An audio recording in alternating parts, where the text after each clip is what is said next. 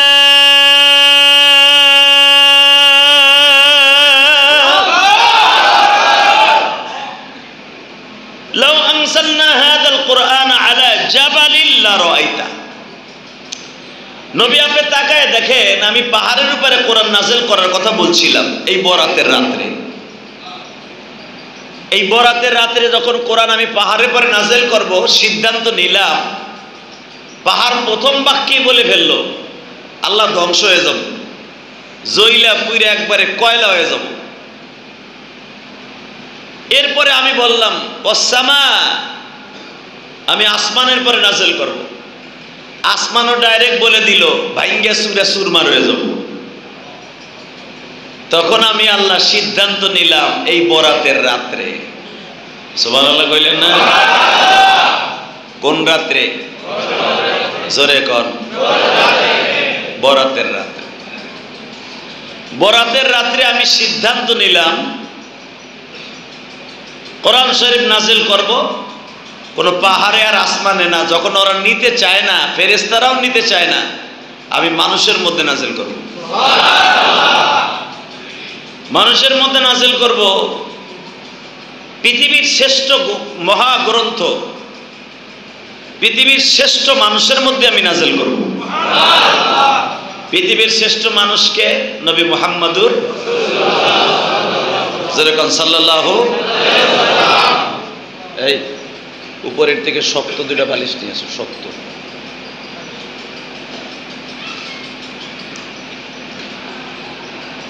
শুধু আপনাদের খেদমত আরজ করতে চাই, আল্লাহ সিদ্ধান্ত নিলেন কোরআন নাযিল করবেন বরাতের রাত্রে, কমপ্লিট করলেন। এটাকে পার্সেল করলেন কদরের রাত্রে। তাহলে এখন উত্তর দেন, উপরের তে নিয়ে আসো, মসজিদের দোতলা আছে না হেফজখানায়, না একটা বেডিং নিয়ে আসো। তাহলে বাংলাদেশে অনেক শ্রেণীর এক শ্রেণী আছে, তারা বলে শবে বরাত বলতে কোনো শব্দ নাই। বলে কি বলে না? আসলে বাটপার জানেই না, কোরআন হাদিস জানেই না, ঠিক না বেঠিক? এবং এইটাই ঠিক কথা যে শবে বরাত বলতে কোরআন হাদিসে কিচ্ছু নাই, এটাও ঠিক আছে। কিন্তু শবে বরাত এটা তো আর ফার্সি শব্দ, কিন্তু লাইলাতুন নিসফু মিন শাবান এইটা নাই, বাটপার, এটা তুই অস্বীকার করলে তোর কাফের হয়ে যাবে। কারণ আমার নবী বলছেন নিসফু মিন শাবান, লাইলাতুন মিন নিসফু মিন শাবান, কুমু লাইলা আসুমু নাহারহা। তোমরা শবে বরাতে অর্থাৎ 14 তারিখের শাবান মাসের 14 তারিখ সারা রাত দাঁড়ায় দাঁড়ায় ইবাদত করবা আর দিনের বেলা রোজা রাখবা। এটা একাধিক হাদিসের দ্বারা প্রমাণিত। যেরকম মারহাবা। তাহলে রাত্রে দাঁড়ায় দাঁড়ায় ইবাদত করবা, এটা বিশ্বনবী শুধু নিসফু মিন শাবান, লাইলাতুন নিসফু মিন শাবান, শুধু শবে বরাতকে উপলক্ষ করে আমার নবী বলছেন এই রাতটার কথা। যেরকম ভাবে এই হাদিসের অর্থ হলো এরকম, মা আয়েশা সিদ্দিকা রাদিয়াল্লাহু আনহা দেখে একদিন আমার নবী খুব ঝটপট আয়েশার ঘরে ঢুকছে। নবীর তখন 11 জন বিবি জীবিত, আলহামদুলিল্লাহ বলেন। 11 জন বিবির মধ্যে 9 জন বিবির ঘরে নবী পর্যায়ক্রমে 9 দিনে যাইতেন, এক একজনের ঘরে এক এক দিন থাকতেন। বুঝাইতে পারছি তো? যেদিনকে শবে বরাত ওই দিনকে মা আয়েশার ঘরে থাকার সময় মা আয়েশা সিদ্দিকা রাদিয়াল্লাহু আনহা দেখলেন আজকে মাগরিব ইশারের নামাজ পড়েই নবী আমার ঘরে ঢুকবে, খাবার দাবার সব রেডি করে বিছনা পাতি কাপড় চোপড় গরম করে নবীর লাগে আরামদায়ক করে রেখে দিছে। ইন দি মিন টাইমে নবী মা আয়েশার ঘরে ঢুকছেও, আয়েশার ঘরে ঢুকে আবার ঝটপট করে আয়েশার ঘরের দিকে নবী জামাটা পরে আবার বাইরে গেছে। এই সুবহানাল্লাহ জোরে কর। জ্বলন্ত প্রমাণ, আপনি যদি দেখে আপনার বউ মগায় আমার ঘরে ঢুকছে, ঢুকে আবার 2 মিনিট দেরি করে নাই, আবার জামা পরে বাইরে যেতেছে, এ যদি আপনার বউ দেখে আপনার পিছ লাগবো। তাহলে মনে হয় কোনো সেমরি ওরে ফোন দিছে, কথা কর না? 100% আমাকে যে ডিজিটাল বউ বাটপার, এই বাটপার গুলো পিছনে একজনে লাগাই দিব, ঠিক না বেটি? যদি আপনার বাড়ির দারোয়ান থাকে কবে দেখতো ওই মগাটা কই যায়, ফলো করে। অথবা ছোট্ট পোলারে লাগাই দিয়ে বলবে দেখতো তোর বাপ কই যায়, কোন শরীর কাছে যায়, ঠিক না বেটি? একজন চুপ করে বয়ে রয়েছে, বুঝি তোমার বউ তো এই কামই করে, এই লেগে তো চুপ করে হুনতাছ। ভালো করে বুঝেন। এই যারা বলে শবে বরাত নাই ওগো কপালে জুতার বাড়ি, এই হাদিস না বেটা, এই হাদিসকে অস্বীকার করলে তুই কাফের হয়ে যাবি। কথা বলে না কেন?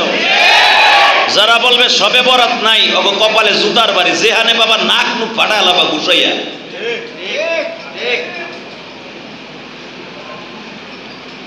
আমার নবী খুব দ্রুত মা আয়েশার ঘরে ঢুকলেন। বুখারী শরীফের হাদিস, মিশকাত শরীফের হাদিস, মুসলিম শরীফের হাদিস, বাবুন নওয়াফিল এবং লাইলাতুন মিন নিসফি মিন শাবান, এই রাতের হাদিস। এইটা অস্বীকার করার কোনো ক্ষমতা কারো বাপেরও নাই। কথা বলেন না কেন? মা আয়েশা বলেন আমার ঘরে ঢুকলো চট করে, শেখ হাসিনা মাঝে মাঝে কয় না শর্ট করে ঢুকে পড়মু, ঢুকে দেখো। এত সহজ না। 15 বছর জ্বালাইছো, 15 বছর শেষ হোক, তারপরে শর্ট করে না, বট করে ঢুকে এলাম তোমার। কথা ঠিক না বেটি?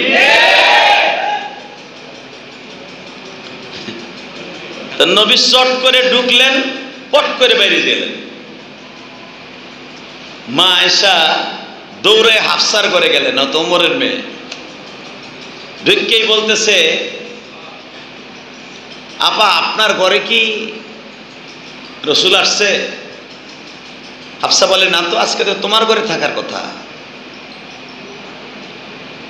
আবার দৌড়ে হাফসা আর আয়েশা দুইজনে এক হইয়া আবার গেছে জয়নাবের ঘরে। আপা, বড় আপা, তখন জয়নাবের বয়স 80 বছর।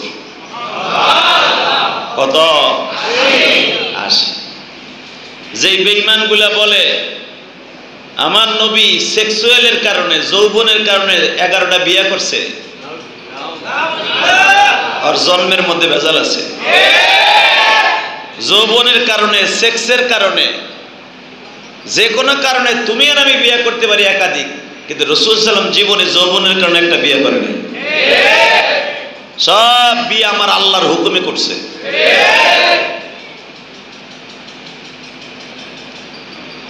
মা আয়েশা সিদ্দিকা রাদিয়াল্লাহু তাআলা আনহা যখন হাফসার ঘরে গেলেন, হাফসা গেলেন জাইনাবের ঘরে। কয়জন হইল এখন? হ্যাঁ, জাইনাব বলতেছে, না তো বোন, আজকে তো তোমার ঘরে থাকার কথা। আয়েশা তোমার ঘরে ভাগে, 9 দিনের পালা তো তোমার। মা আয়েশা বলেন, আমার ঘরেও নাই, হাফসার ঘরেও নাই, জাইনাবের ঘরে নাই, চলেন উম্মে সালমার ঘরে যাই। উম্মে সালমার ঘরে যায়, দেখে সেই ঘরেও নাই। এখন কয়জন হইল?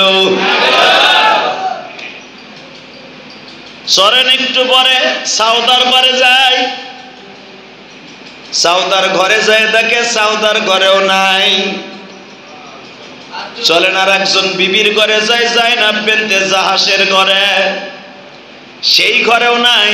সব বিবিগুলো এখন আতঙ্কের মধ্যে পড়ে গেলেন, আমার এতিম নবী কই গেল?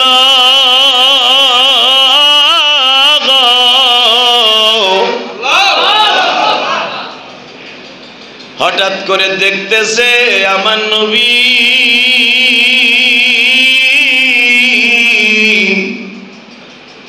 জান্নাতুল বাকি কবরস্থানের দিকে যায়।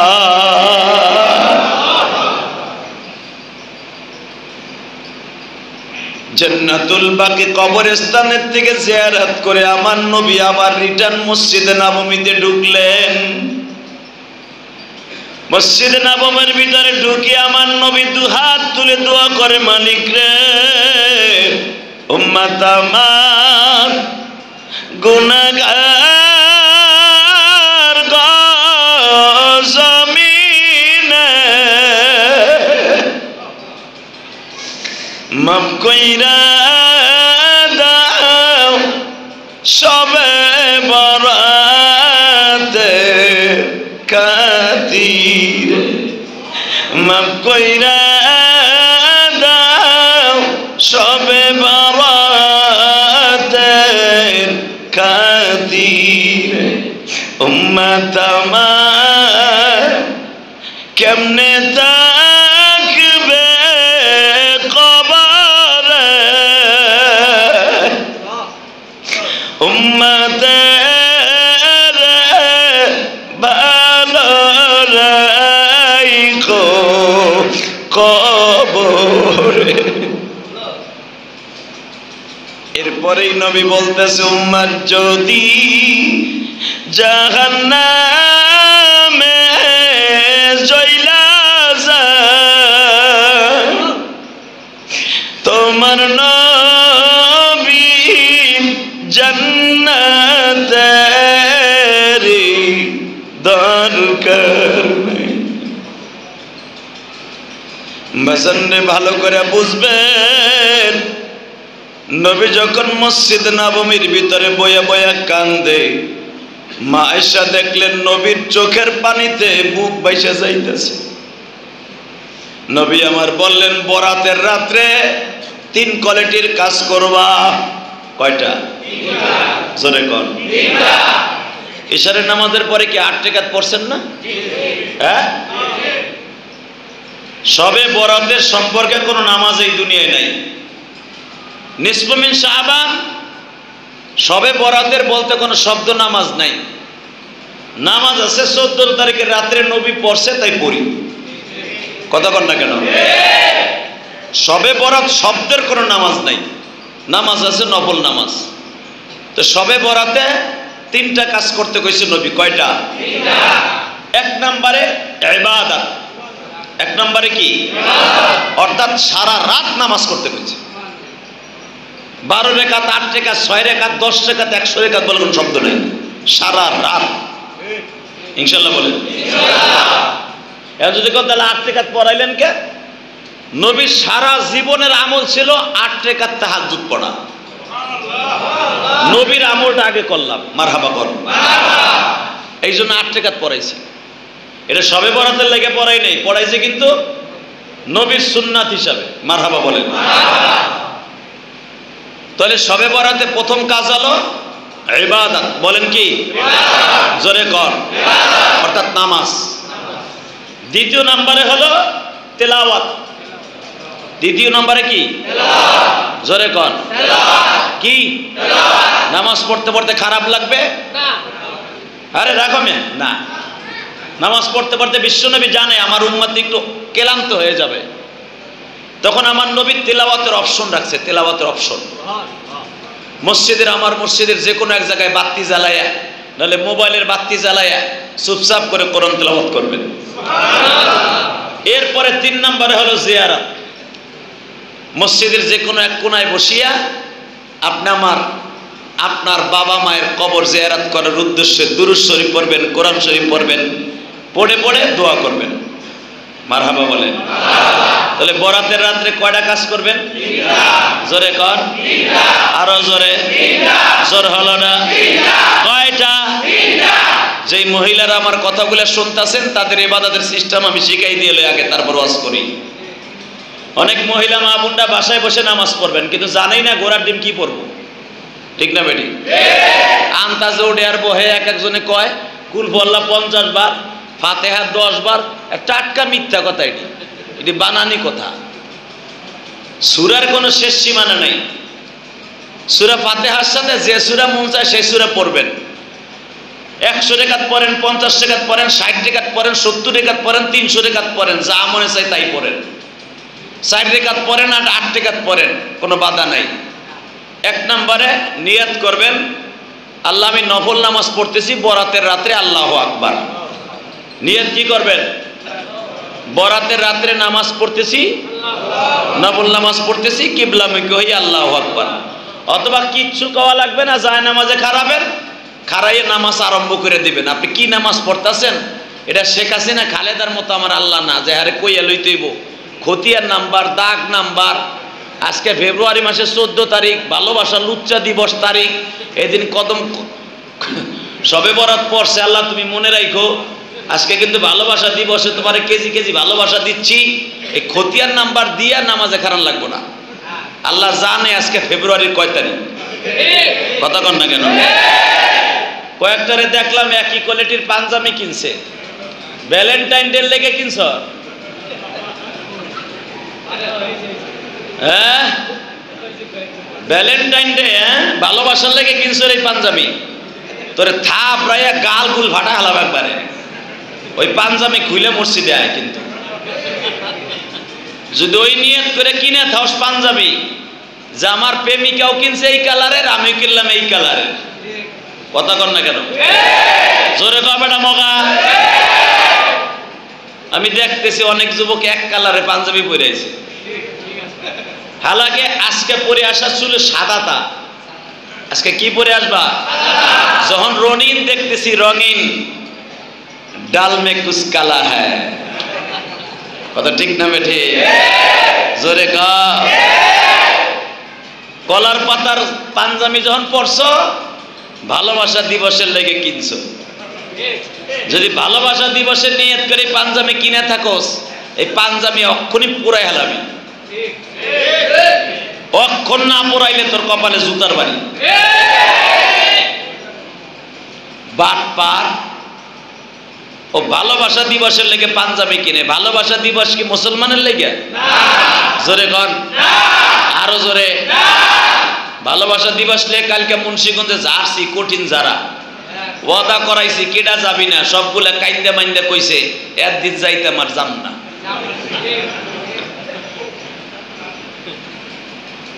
যারা আজকে সারা দিন ভালোবাসা দিবস পালন না করে মসজিদে আইছস, আল্লাহর কসম আল্লাহর ভালোবাসা আজকে পাবি। আর যদি ভালোবাসা দিবস কাটায় থাকস চিপা চাপায়, রেস্টুরেন্টে, ব্রিজের কোনায় কানায়, জোর জঙ্গলে, রমনা পার্কে, আমার কাছ থেকে নে, তুই নামাজ পড়ে কোনো লাভ নাই, বাইতে যে ঘুমাগা। ঠিক না বেটে? কালকে রাত্রে মাহফিল করে আসার সময় দেখলাম চুনকুটে চৌরাস্তায় খালি ফুল আর গাড়ি আর ফুলের গাড়ি। তো মনে মনে ভাবলাম আজকে মনে হয় মগামগির ফুল কেনা কিনে হইব। আল্লাহ, যারা তোমার ভালোবাসা আজকে মসজিদে কাটাবে এদের সবাইকে মাফ করে দিবা। আল্লাহর ভালোবাসা ছেড়ে দুনিয়ায় কোনো ভালোবাসা আছে? বলেন না কেন? আরো জোরে। আল্লাহর ভালোবাসার চাইতে ভালোবাসা পৃথিবীতে নাই। বরঞ্চ যাদের ভালোবাসার অভাব আছে, যেরকম আমেরিকা, লন্ডন, এই সমস্ত কুত্তাকেও ভালোবাসার অভাব আছে। কারণ সাওয়াল মায়ে কখন জন্ম দিছে ওই লন্ডনের কুত্তাগুলো জানে না। বছরে একটা দিন বাপরে ছেলেটারে দেখাইতে লয়ে যায় যে এটা তোর বাপ, এটা তোর কয় নাম্বার বাপ, এটা দেখাইতে নেয়। বোঝেন না আমার কথা? কেন ওই দেশে তার বিয়ে নাই। বিয়ে থাকলেও তো স্বামী থাকে একটা, আর ভালোবাসার দিবসে ওর বয়ফ্রেন্ড আর গার্লফ্রেন্ড থাকে 36টা। কার প্রোটেকশনে কবে কি হয়েছে ওই মগিও জানে না। খালি জানে ডাক নাম্বার আর খতিয়ান নাম্বার, ওর লাগে যে কয়দিন ছিলাম ওই কয়দিনের ভিতরে এটা হয়েছে। বোঝেন না আমার কথা? ওই বাপরে দেখাবার লাগে 14 ফেব্রুয়ারিতে মগি তার বাচ্চা লইয়া তার বাপরে দেখাইতে যায়। নাউজুবিল্লাহ বললেন না? তখন এক জায়গায় বইয়া বাপ বেটারে বাপের সাথে পরিচয় করে দেয়। এর নাম হলো ভালোবাসা, ভ্যালেন্টাইন ডে। বোঝেন না আমার কথা? ভালোবাসা দিবস। তো আমি তো জন্মের পরে জানি আমার মাকে আমার বাপকে, ঠিক না বেটি? আমার তোর দাগ নাম্বার আর খতিয়ান নাম্বার বলা যাবে না যে এটা তোর আব্বা নাম্বার 2, আব্বা নাম্বার 1, আব্বা নাম্বার 3। কথা বল না কেন? এই আব্বা নাম্বার 3, আব্বা নাম্বার 4 এটা লন্ডনের কারু কারবার। এই 14 ফেব্রুয়ারি এগুলো দেখায়। কারণ এক মগির বাচ্চা চার বেটার সাইড দেয়, কারণ বিয়ে নাই তো।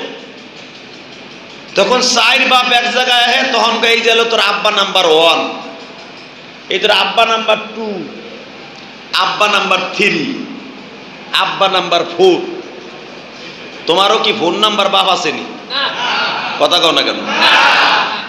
তো তোমার মায়ের জিগাইও তোমার বাপ কয়টা? এই মুসলমানের পোলা ভালো করে বুঝো, এই জন্যই ভ্যালেন্টাইন ডে মুসলমানের জন্য নয়, এটা ইহুদি নাসারাদের জন্য। আজকে ভাগ্য বালা, আল্লাহ শুকর আদায় করেন যে রব্বে কারিম আজকে আপনাকে আমাকে এই ভালোবাসা দিবসে আমার মওলার সাথে ভালোবাসা করার একটা সিস্টেম করে দিয়েছে। আজকে সারাটা রাত আল্লাহর সাথে প্রেম করব। রাজি আছি না? আর আমার নবী নিজে বলছে, ও আয়েশা, তোমরা তো ভাবছিলে আমি জানি কই গেছি গা। না আয়েশা, তুমি আমার আজকে মাফ করে দিও। আমি জানি আয়েশা আজকে তোমার ভাগের, তোমার রাতটা তোমার ছিল, তোমার কাছে কাটাবার কথা ছিল, কিন্তু আমি দেখলাম তোমার চাইতে আমার মওলার সাথে একটু প্রেম করার দরকার বেশি। তোমারে তো আমি কালকেও সময় দিতে পারবো, কিন্তু এই রাতটা আর আমি কালকে পাবো না। সুবহানাল্লাহ কইলেন না? বাজান রে, এবার দিলটা নরম করবে। আমার নবী বারবার বলতেছে, আয়েশা রে, আমি তোমার হকটারে নষ্ট করলাম আমার মাওলার দরজায় যাওয়ার লাইগা। আয়েশা, ঘটনা ছিল তোমার দরজায় যাইয়া, তোমার রুমে যাইয়া তোমার সাথে ভালোবাসা করার। আজকে ভালোবাসাটা ভাগ করে আমার মওলারে দিয়ে দিলাম। আয়েশা, আমি আগামী কালকে তোমার বাসায় থাকবো। কালকে যার বাসায় থাকার কথা ছিল আমি তারে বুঝাইয়া বলবো। ও আয়েশা, আজকে এমন একটা রজনী রে আয়েশা, আমার আল্লাহ আজকে প্রথম আসমানে বইয়ে রইছে।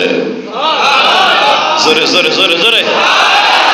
প্রথম আসমানে কুদরতি হাত বাড়ায়া বলতেছে, আলা মিন মুস্তাগফিরিন ফাগফির আলা। বান্দার জীবনে কত গুনাহ করছো, রায় আমার দরজাটা ছাড়িস না। আলা মিন মুস্তারজিকিন, বান্দারে তোর ব্যবসা খারাপ, তোর ভালো চাকরি নাই, চাকরির মালিক তোরে না কইরা দিছে। বান্দাই বরাতের রাত্রে আমার দরজাটা ছাড়িস না।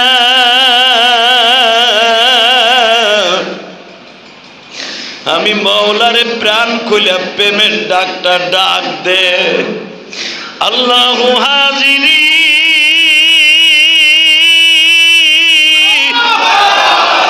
আল্লাহু নাদিরি,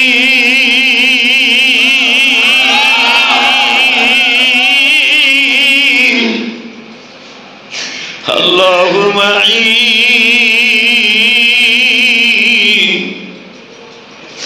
আমার সাথে এই দোয়াটা পড়েন বাবা, এই রাত্রে বেশি বেশি করে এই দোয়াটা পড়বেন।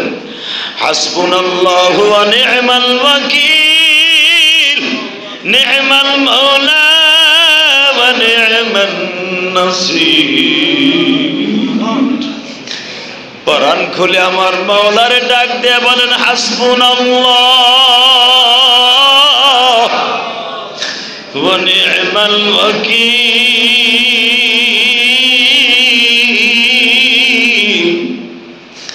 নি'মাল মাওলা ওয়া নি'মান নাসির।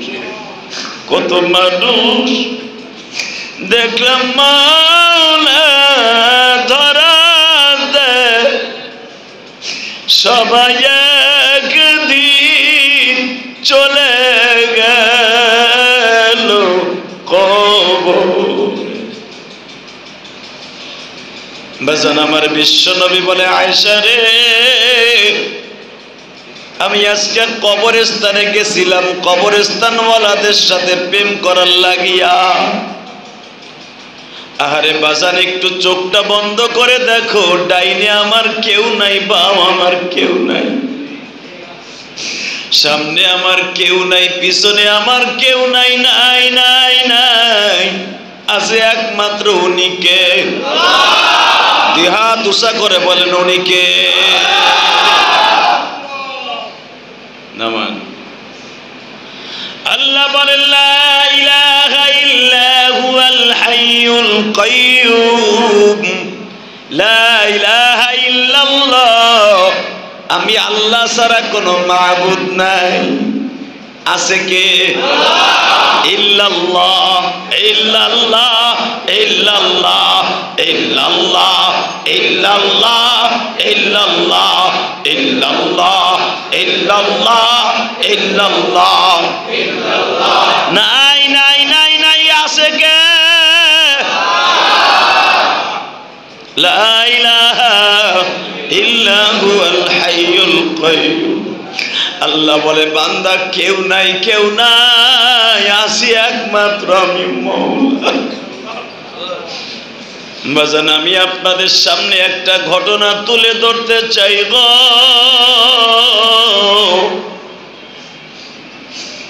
রসুলের একজন সাহাবী ছিল বাবা, নাম তার সালমান ফার্সি। কি নাম? জোরে কর। নাম কি? সালমান। নাম কি?